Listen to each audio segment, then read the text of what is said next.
Palabras de vida desde la misión. Homilías del Padre Christopher Hadley.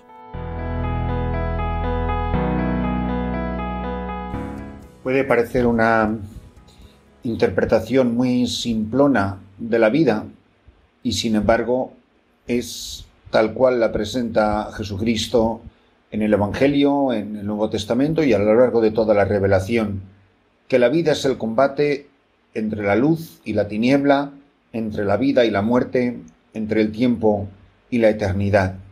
Y entre uno y otro solo hay una realidad, y es que, como dice el Evangelio de San Juan, capítulo 3, versículo 16, tanto amó Dios al mundo que entregó a su Hijo unigénito, para que todo el que cree en él no perezca, sino que tenga vida eterna. O perecer o tener vida eterna. Y cada uno tiene que elegir en esta vida de qué lado se quiere poner. Es tal como presenta, por ejemplo, San Ignacio de Loyola los ejercicios de mes, la espiritualidad ignaciana en los ejercicios espirituales, que es una experiencia que no es para repetirla todos los años, una o a lo sumo 2 veces en la vida. Lo hacen los padres jesuitas. Sobre todo es fundamental para la elección de estado. Y esta es la palabra clave, es la elección. ¿Yo de qué lado me quiero poner? ¿Del rey temporal, el mundo, o del rey eterno, que es Jesucristo? ¿Yo en qué ejército quiero militar? Porque Dios no envió, sigue diciendo el Evangelio, a su Hijo al mundo para juzgar al mundo, sino para que el mundo se salve por él. Si no ha venido a juzgar, sino a salvar, es para que nosotros no nos perdamos, sino que tengamos vida eterna, vida en su nombre. Y no hay otro nombre, ya lo hemos repetido recientemente en las palabras del apóstol Pedro en los Hechos de los Apóstoles, en quien podamos encontrar la salvación, sino en el de Jesucristo, el Hijo de Dios, Jesús de Nazaret, el Hijo del Dios vivo, el que tenía que venir al mundo. Él no ha venido a condenar, sino ha venido a salvar. Este es el juicio, que la luz vino al mundo, y los hombres prefirieron la tiniebla a la luz, porque sus obras eran malas. Es la vida de una persona, que implican las decisiones interiores, los juicios internos, todo el proceso hasta que una persona llega a realizar una acción. Hay unos juicios, hay unos prejuicios, hay unas determinaciones y luego la ejecución de unos deseos que se ponen en acto.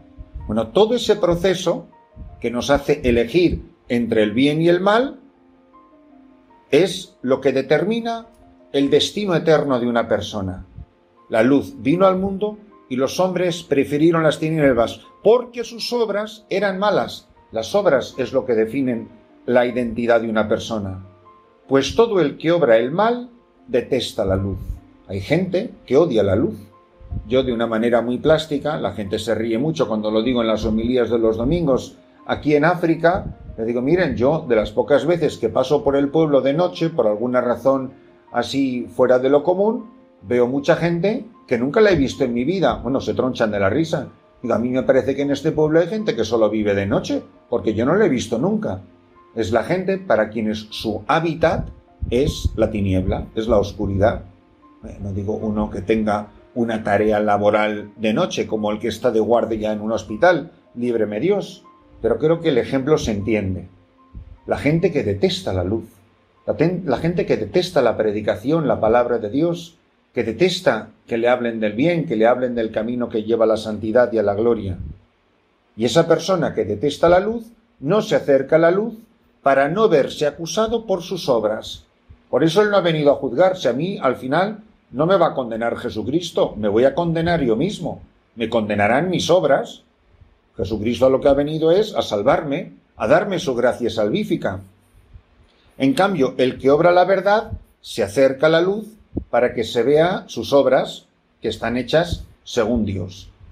El testimonio, en definitiva, es las obras de una persona, que son la manifestación externa de la realidad interna que hay dentro de mí. Nadie puede ver mis pensamientos. Lo visible de mí son mis obras. Las elecciones internas que hago dentro de mí se manifiestan por las obras que vienen como consecuencia de esos pensamientos.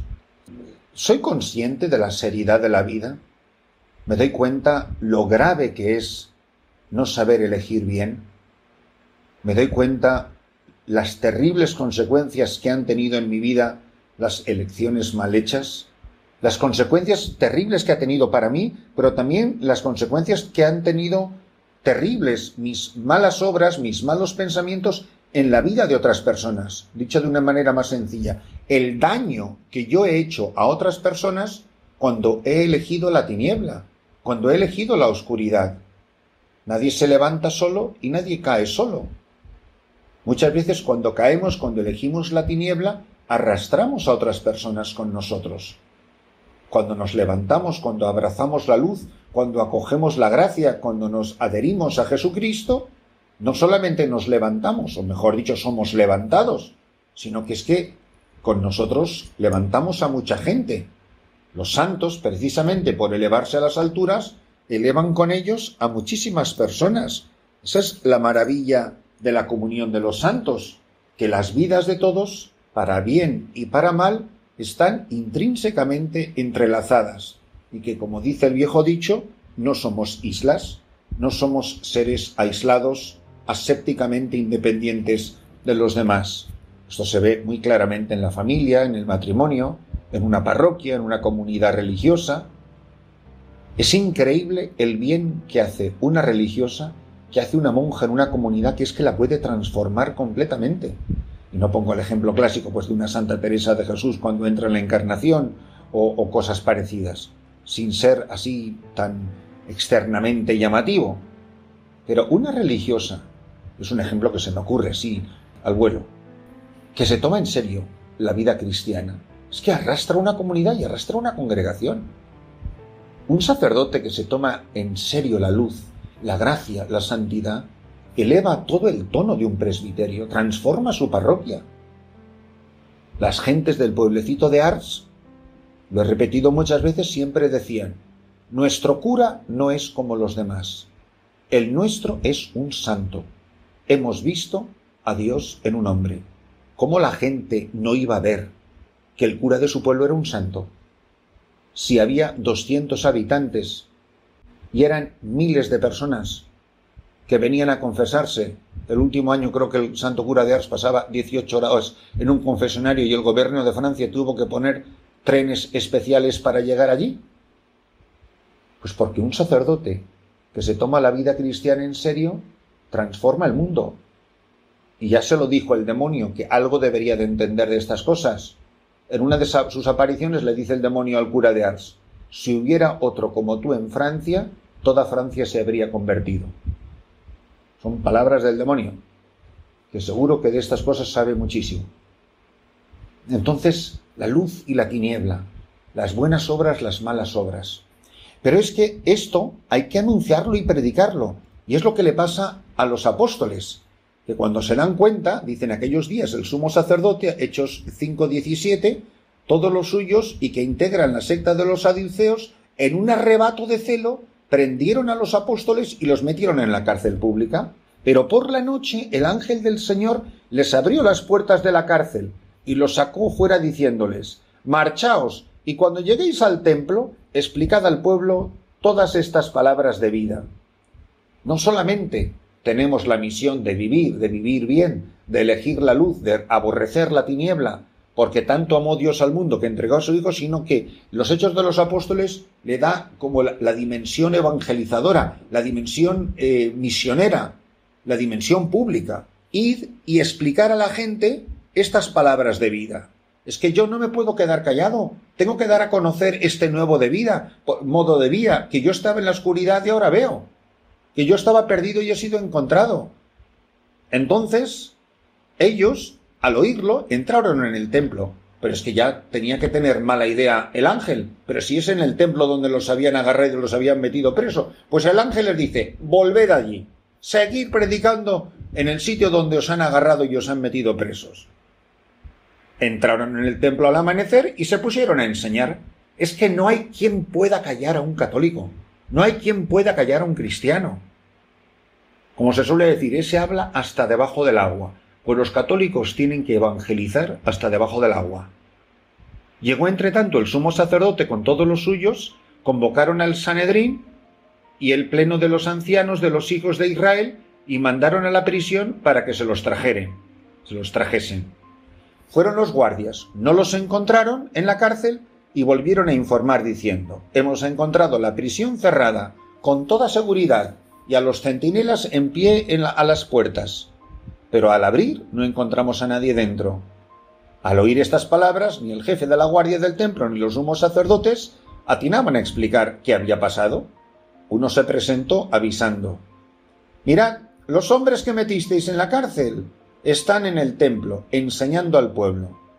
Entonces el jefe salió con los guardias y se los trajo sin emplear la fuerza, por miedo que el pueblo los apedrease. Y otra vez, el Papa lo dice, a mí me encanta esa expresión del Papa, dice: haced lío. O sea, por donde pasa un cristiano, por donde pasa un católico que se toma la vida en serio, pasa un huracán, es un terremoto, es un volcán. No deja a nadie indiferente, que te odien o que te amen, que te apedreen o que te sigan, pero por Dios, que no seas irrelevante. Yo creo que es de las preguntas más importantes, sinceramente, pero que yo me atrevo a decir que es hasta materia de confesión. Padre, me acuso de llevar una vida irrelevante. A mí me parece que es de los pecados más terribles. Qué maravilla que te odien, qué maravilla que te desprecien, qué maravilla que te apedreen, que te metan preso y te lleven al Sanedrín. Pero por Dios, que tu vida no deje indiferente a nadie, que la mía no deje indiferente a nadie. Yo creo, y lo repetiré todas las veces que sea necesario, es materia de confesión. Padre, me acuso de ser un ser irrelevante, de que mi vida no dice ni fu ni fa, sin pena ni gloria, que nos odien o que nos amen, que nos crean o nos desprecien, que nos aborrezcan o que nos sigan. Mirad la vida de los santos, todo lo que han sufrido los santos, las persecuciones que han tenido que vivir, muchas veces dentro de la iglesia, otras veces fuera de la iglesia, unas veces a manos de la jerarquía y otras veces a manos de los musulmanes, de los sarracenos o del mundo mundanal, o de la gente que propugna todo tipo de miserias humanas y de pecado y de mundanidad. Da igual, las historias de cada uno son diferentes, según a quienes estuviéramos evangelizando. Pero es muy mala señal. No es que me lo invente yo, es que lo dicen las bienaventuranzas. Pero ay de vosotros cuando todo el mundo hable bien de vosotros. También lo hacían vuestros padres con los falsos profetas.